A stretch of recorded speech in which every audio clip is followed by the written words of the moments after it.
जय श्री कृष्णा मित्रों, एक बार आपका फिर से स्वागत है हमारे एचएस जीवन स्टोरी चैनल पर। अगर आप हमारे चैनल पर नए हैं तो कृपया हमारे चैनल को सब्सक्राइब करें और वीडियो को लाइक करें और अच्छे कमेंट किया करें।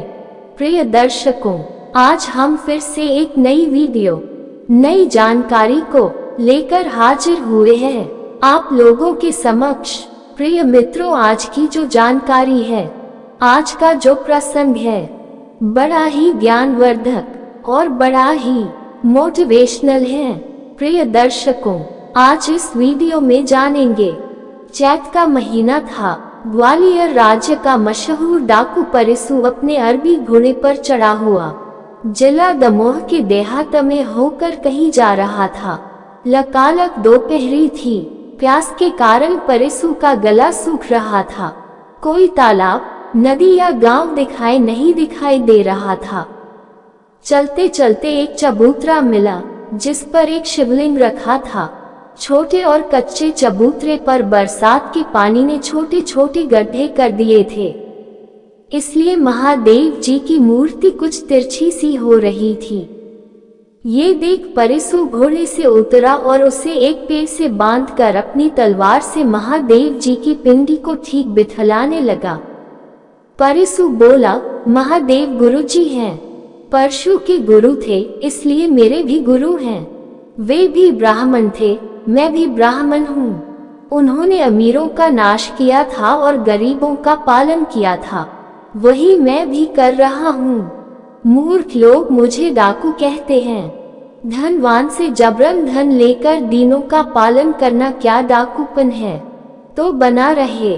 ग्वालियर राज्य ने मेरे लिए 5000 का इनामी वारंट जारी किया है और भारत सरकार ने 25,000 का। मेरी गिरफ्तारी के लिए 30,000 का इनाम छप चुका है। वे लोग अमीरों के पालक और गरीबों के घालक हैं, इसलिए मुझे डाकू कहते हैं। डाकू वे हैं या मैं, इसका निर्णय कौन करेगा? खैर, कोई परवाह नहीं।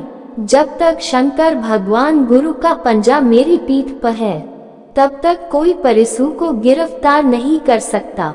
लेकिन क्या मैं आज प्यास के मारे इस जंगल में मर जाऊंगा? मेरे 15 साथी जो सब पढ़े लिखे और बहादुर हैं, अपने अपने अरबी घोड़ों पर चढ़े मुझे खोज रहे होंगे।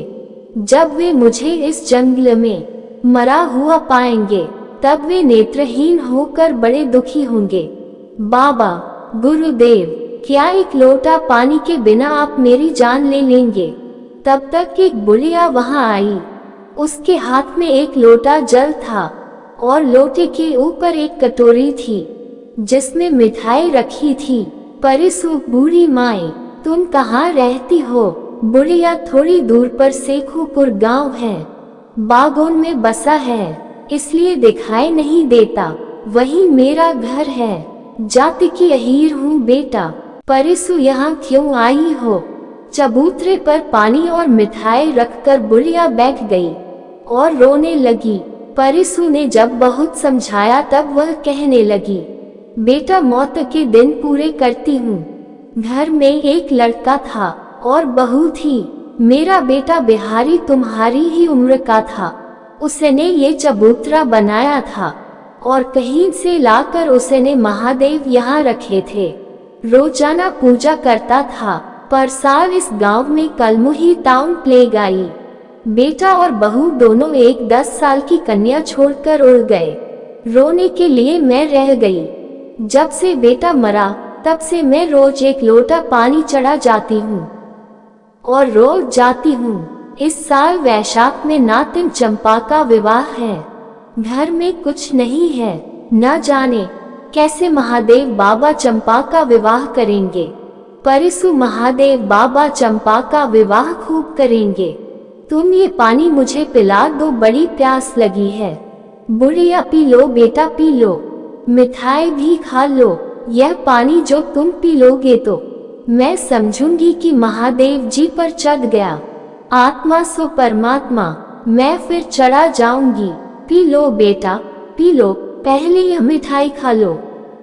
इतना कहकर बुढ़िया ने पानी का लोटा और मिठाई की कटोरी परिसु के सामने रख दिए। मिठाई खाकर और शीतल स्वच्छ जल पीकर परिसु बोले, चंपा का विवाह कब होगा माई? बुढ़िया, वैशाख के उजेरे पाख की पंचमी को टीका है, केसरपुर से बारात आएगी। परिसु, विवाह के लिए तुम चिंता कुछ मत करना, टोकरे चंप का विवाह महादेव ही होंगे। बुढ़िया, तुम कौन हो बेटा? तुम्हारी हजारों साल की उम्र हो, गांव तक चलो तो तुमको कुछ खिलाऊं। भूखे मालूम होते हो। परिसु, भूखा तो हूँ पर गांव में नहीं जा सकता। मेरा नाम परिसु है और लोग मुझे डाकू कहते हैं। आगरा के कप्तान यंग साहब, जिन्होंने सुल्ताना डाकू को गिरफ्तार किया था, 30 सिपाहियों के साथ मेरे पीछे लगे हुए हैं। मेरे साथ ही छूट गए हैं, इसलिए मैं गांव में नहीं जा सकता। जिस दिन चंपा का विवाह होगा उस दिन तुम्हारे गांव में 5 मिनट के लिए जरूर आऊंगा। बुढ़िया, तुम डाकू तो मालूम नहीं पड़ते हो, देवता मालूम पड़ते हो। घोड़े पर सवार होकर परिसु ने कहा, अब ऐसा ही उल्टा जमाना आया है। माई उदार और बहादुर को डाकू कहा जाता है और महलों में बैठकर दिन दहाड़े गरीबों को लूटने वालों को रईस कहा जाता है। धर्मात्मा भीख मांगते हैं, पापी लोग हुकूमत करते हैं, पतिव्रताएं उघारी फिरती हैं, छिनालों के पास रेशमी साड़ियां हैं। कलियुग है न, मैं जाता हूँ, मेरा नाम याद रखना, पंचमी को आऊंगा। परिसु चले गए। बुढ़िया ने भी घर की राह ली। महादेव जी पर जल चढ़ाकर उसने चंपा से परिसु के मिलने की सारी कहानी बयान कर दी। गांव का मुखिया भी वहीं खड़ा था, उसने भी सारा हाल सुना। मुखिया ने सोचा, मेरा भाग जग गया, इनाम का बड़ा हिस्सा मैं पाऊंगा। थाने में जाकर रिपोर्ट लिखाई कि वैशाख शुक्ल पक्ष की पंचमी के दिन परिसु शेखुपुर में चंपा के विवाह में शामिल होने आएगा। पुलिस के द्वारा ये समाचार यंग साहब को मालूम करा देना चाहिए। अगर उस रोज डाकू परिसु गिरफ्तार न हुआ तो फिर कभी न हो सकेगा। चौथ के दिन बिहारी अहीर के दरवाजे पर 5 गाड़ियां आकर खड़ी हुई। एक में आटा भरा था, एक में घी, शक्कर और तरकारियां भरी थीं। एक गाड़ी में कपड़े ही कपड़े थे, तरह तरह के नए थानों से वह गाड़ी भरी थी। चौथी गाड़ी में नए नए बर्तन भरे थे और 5वीं गाड़ी तरह तरह की पक्की मिठाइयों से भरी थी। गाड़ी वालों ने सब सामान बिहारी अहीर के घर में भर दिया। लोगों ने जब ये पूछा कि ये सामान किसने भेजा, तब गाड़ी वालों ने कहा कि हम लोग भेजने वाले का नाम धाम कुछ नहीं जानते, हम लोग दमहा के रहने वाले हैं, किराए पर गाड़ी चलाया करते हैं, हम लोगों को किराया अदा कर दिया गया। हम लोगों को केवल यही हुक्म है कि यह सामान शेखुपुर के बिहारी अहीर के घर में जबरन भर आवे, बस, और ज्यादा 3-5 हम लोग कुछ नहीं जानते। इस विचित्र घटना पर गांव भर आश्चर्य कर रहा था। केवल मुखिया को और बुढ़िया को मालूम था कि यह सब काम परिसु का है। मुखिया ने थाने में इस घटना की रिपोर्ट लिखाई और यह भी लिखाया कि कल पंचमी के दिन सुबह को जब चंपा के फेरे पड़ेंगे, उस समय कन्यादान देने खुद परिसु के आने की उम्मीद है, क्योंकि वह अभी तक खुद नहीं आया है। 5 मिनट के लिए गांव में आने का उसने वचन दिया है। चाहे धरती इधर की उधर हो जाए, पर परिसु का वचन खाली नहीं जा सकता। चौथ की रात में ही मिस्टर यंग साहब अपने 30 मरकट सिपाहियों के साथ शेखुपुर में आ धमके। उन सबों ने घोड़ों के सौदागरों का भेष बनाया था। मुखिया के दरवाजे पर वे लोग ठहर गए। गांव वालों ने जाना कि घोड़े के सौदागर लोग मेले को जा रहे हैं। मुखिया और चौकीदार के सिवा असली भेद कोई नहीं जानता था। पंचमी का सबेरा हुआ। परिसु ने जो ही घोड़े पर चढ़ना चाहा, त्यों ही छींक हुई। एक साथी का नाम था रहमान। B0A0 पास था। पेशावर का रहने वाला था। घोड़े की सवारी में और निशाना लगाने में एक ही था। रहमान ने परिसु को रोकते हुए कहा, कहाँ जा रहे हैं आप? परिसु ने कहा, शेखुपुर, चंपा का कन्यादान लेने। तुमको तो सब हाल मालूम करा दिया था। रोको मत। रुक नहीं सकता। रहमान ने कहा, ठीक है। परिसु ने कहा, मुसलमान होकर भी छीक को मानते हो? रहमान ने कहा, बात यह है कि यंग साहब अपने 30 सिपाहियों के साथ इधर ही गए हैं। उन लोगों ने सौदागरों का स्वान बनाया है, मगर मेरी नजर को धोखा नहीं दे सकते। परिसु ने कहा, घूमने दो। क्या करेगा यंग साहब? रहमान ने कहा, मालूम होता है कि मूर्ख बुढ़िया ने आपके मिलने का हाल अपने गांव में बयान कर दिया है। पुलिस को आपके आने का हाल मालूम हो गया है। तभी यंग साहब ने मौका देखकर चढ़ाई की है। परिसु ने कहा, संभव है तुम्हारा अनुमान सही हो, लेकिन इसी डर से मैं अपने वचन को तोड़ नहीं सकता। एक लोटा पानी से उड़न होना है। रहमान ने कहा, अच्छा तो मैं भी साथ चलता हूँ। जो वक्त पर साथ दे वही साथी है। परिसु ने कहा, तुम्हारी क्या जरूरत है, तुम यहीं रहो। रहमान ने कहा, मैं आपको अकेला नहीं जाने दूंगा, नमकहरामी नहीं करूंगा। आपकी जान जाएगी तो पहली मेरी जान जाएगी। दोनों घोड़े पर सवार होकर शेखुपुर की ओर चल दिए। वे उस समय बिहारी के दरवाजे पर पहुंचे जब चंपा के फेरे पड़ गए थे और कन्यादान का समय आ गया था। अपने घोड़े की बागडोर रहमान को पकड़ाकर परिसु उत्तर पड़े और घर में घुस गए। 5 मुहरों से परिसु ने चंपा का कन्यादान सबसे पहले लिया या और वे बाहर जाने लगे। गांव वालों ने जान लिया कि इस व्यक्ति ने ही 5 गाड़ियां सामान भेजा था। श्रद्धा के मारे उन लोगों ने परिसु को घेर लिया। मारे खुशी के बुढ़िया की बोलती बंद थी। एक आदमी बोला, वाह मालिक, बिना जलपान किए कहाँ जाते हो? दूसरा आदमी लोटा लिए चरण धोने का उपाय करने लगा। तीसरा आदमी परिसु को बैठने के लिए अपना साफा धरती पर बिछाने लगा। चौथा आदमी दौड़ा तो एक दोने में मिठाइयां भर लाया। परिसु ने कहा, कैसे पागल हो तुम लोग? जिस कन्या का कन्यादान दिया उसी का भोजन कैसे करूंगा?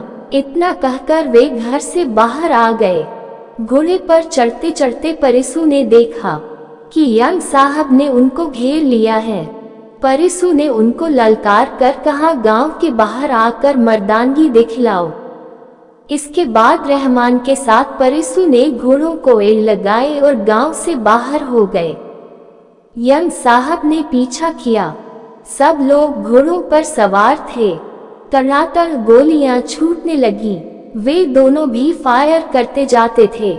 परिसु और रहमान के अचूक निशानों ने 5 सिपाही मार डाले। परिसु को भागने का अवसर देने के लिए रहमान ने अपना घोड़ा पीछे लौटाया और वह सिपाहियों के साथ जूझने लगा। सब लोगों ने उसे घेर लिया। दनादन गोलियां छूटने लगी। 3 सिपाही रहमान ने मौत के घाट उतार दिए। उसके शरीर में 4 गोलियां घुस चुकी थीं। एक गोली घोड़े को लगी। घोड़ा और सवार दोनों ही मरकर गिर पड़े। तब तक परिसु 1 कोस आगे निकल गए थे। साहब ने रहमान को वहीं छोड़ा और परिसु का पीछा किया। 3 कोस के बाद परिसु दिखाई पड़े। साहब की गोली से परिसु का घोड़ा घायल होकर गिर पड़ा। परिसु पैदल चलने लगे। आगे था एक नाला, चौड़ा था और गहरा भी था। बरसाती पानी ने उस नाले को खंदक का रूप दे दिया था। परिसु ने कूदकर उसे पार करना चाहा, परंतु पैर फिसल गया। वे खंदक में गिर पड़े। किनारे यंग साहब आ खड़े हुए। नीचे अंधेरा था, साफ साफ दिखाई न पड़ता था। ज्यों ही साहब ने नीचे झांका त्यों ही परिसु ने गोली छोड़ दी। विक्टोरिया के इबाल साहब तो बच गए, मगर उनका टोप उड़ गया।